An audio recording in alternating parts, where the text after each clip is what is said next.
Polo G is ahead of everyone in his XXL Freshman class. Let me explain to you why. This guy has 2 albums right now out in his discography. One, they're both platinum. Two, his album The Goat that just dropped debuted at number 2 on the Billboard. And three, this guy's lyricism for a trap rapper is absolutely ridiculous. So guys, welcome into our little episode that we got going on here. If you guys like hip hop and you guys want to keep up with us, hit the subscribe button, hit the notification tab, and listen, guys. Drop your favorite Polo G song down in the comments. We'll be going over those and we'll be replying to you. So Lou, welcome us into the episode and explain to us why we had to do an episode like this. Yeah, so it's Polo G's 22nd birthday, and like you said, he really stands apart from the rest of his XXL Freshman class, just because there's no one that I really see, maybe besides Baby Keem, having potential to have longevity within this hip hop game. And the reason being is that for Polo G, it's always been about survival. He grew up in a neighborhood where there was a cycle of poverty and extreme violence. And for him, hip hop was always his way out. It was always the, kind of his way to cope with all the pain and all the shit that he was dealing with on a daily basis. Hip hop was that way out for him to really make a name for himself and provide for his family. And, he's supporting his son right now. And, he's doing a great job at, showing his values and his morals through his music. And we saw that on songs like Wishing for a Hero off of The GOAT, where, he raps about wanting to be a leader in his community and, how screwed up all this shit is with police brutality in the States right now. Yeah, for sure. And he's also someone that's really good with his lyrics, right? Because, I'm going to ask you something. If you have to look at any other person in this new generation, who really does this sort of like ghetto trap gospel, like it's like Polo G? It's like conscious trap music. It is. And you know what? You're going through it and you could feel the PTSD from the streets. You could feel his hunger. I'm trying to be on the top. You could feel all of the things that transpired in his life. And, you could see that this guy's career is shaping in such a beautiful way. And we're going to be having another conversation in 10 years from now. Like, where does Polo G rank amongst, even the higher peers, right? Because there's no one right now that's competing with him. Like, we could put Don Toliver in that conversation. Maybe you want to put Jack Harlow in there. I'm not sure. But for the most part, like, this guy is like really like far ahead from anyone.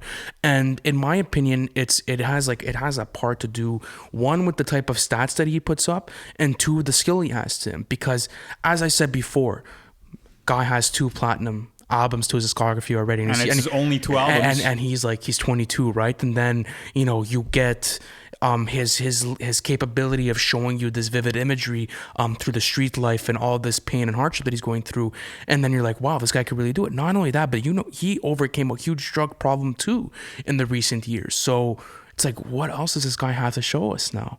Yeah, man. And it's always been, music has always been the answer for him. Like you said, to get out of that drug problem, it was to focus on his music, to provide for his son, and also just to get out of his, his community.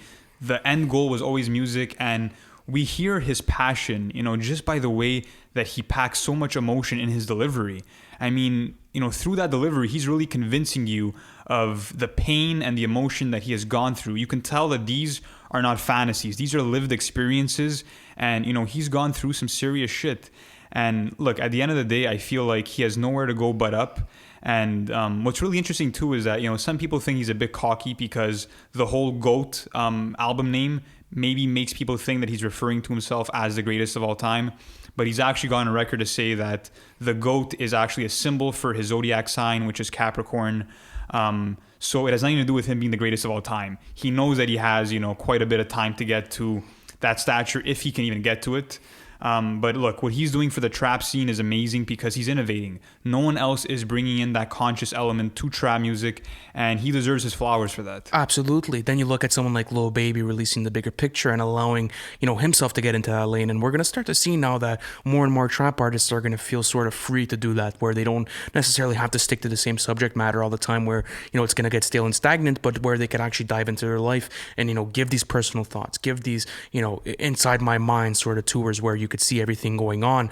And not only that, but if we're talking about influence already, I mean, we're gonna see what's gonna happen. I'm telling you, man, this guy's gonna have a huge decade ahead of him. You want to talk about features with this guy? Let me read you some. We got G Herbo's Lawyer Fees, fantastic. King Von's The Code, rest in peace, King Von, fantastic.